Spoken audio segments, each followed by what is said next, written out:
નમસ્કાર દર્શક મિત્રો, પંચાયત સમાચાર 24 માં આપનું સ્વાગત છે। ફતેપુરા નગરમાં સ્થિત બસ સ્ટેશનમાં ખાડાનું સામ્રાજ્ય જોવા મળ્યું। ફતેપુરા નગરમાં સ્થિત બસ સ્ટેશનમાં ખાડાનું સામ્રાજ્ય। બસ સ્ટેશન ખાડામાં કે ખાડા બસ સ્ટેશનમાં? ચોમાસાની શરૂઆત થતાં જ બસ સ્ટેશનમાં ખાડા પડવાની શરૂઆત થઈ જાય છે। ફતેપુરા તાલુકાના મુખ્ય મથક ફતેપુરા બસ સ્ટેશનમાં મસ્ત મોટા ખાડા પડવાને કારણે મુસાફર જનતા અને બસ ચાલકો હેરાન પરેશાન। ઘણીવાર મુસાફરો બસમાં બેસવાની ઉતાવળમાં ખાડામાં પડી જવાના બનાવો પણ બની રહ્યા છે। ખાડામાં પડી જવાથી મુસાફરોને સામાન્ય ઈજાઓ પણ પહોંચતી હોય છે, જ્યારે અમુક સમય તો બસનું પૈડું ખાડામાં પડવાથી મુસાફરોના કપડાં પણ ખરાબ થવાના બનાવો પણ બનતા હોય છે।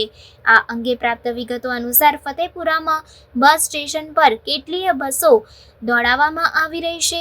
ઉપરાંત અહીંથી સૌરાષ્ટ્ર, દક્ષિણ ગુજરાત, મધ્ય ગુજરાત, પંચમહાલ અને અન્ય રાજ્યોમાં પણ બસો દોડાવવામાં આવે છે। ફતેપુરા બસ સ્ટેશનમાં બસોની અવરજવરને કારણે આખો દિવસ મોટી સંખ્યામાં મુસાફરોની ભારે ભીડ રહે છે।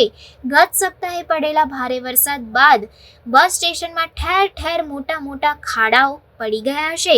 પડેલા ખાડાને કારણે ઘણી વખત ખાડામાં બસના પૈડા પડવાથી ઉડતા પાણીના છાંટાથી મુસાફરોના કપડાં પણ બગડે છે। બસ સ્ટેશનમાં આવતા મુસાફરો ખાડામાં પડી જવાના બનાવો પણ બનતા હોય છે, પરંતુ તંત્ર દ્વારા ખાડા પૂરવાની તસદી લેવામાં આવતી ન હોવાનું સ્થાનિક જાગૃત નાગરિકો પાસેથી જાણવા મળી રહ્યું છે। ફતેપુરા બસ સ્ટેશન પર દર વર્ષની જેમ ચોમાસાની શરૂઆતનો પ્રારંભ થાય અને બસ સ્ટેન્ડમાં ગાબડા પડવાની શરૂઆત થઈ જાય છે। મુસાફરો બસ સ્ટેન્ડમાં પડેલા ખાડાથી ત્રાહિમામ પોકારી ઉઠ્યા છે, ત્યારે તાકીદે એસટી વિભાગ દ્વારા ખાડા પૂરવાની કામગીરી હાથ ધરવામાં આવે તેવું મુસાફર જનતાની માંગ ઉઠવા પામી છે।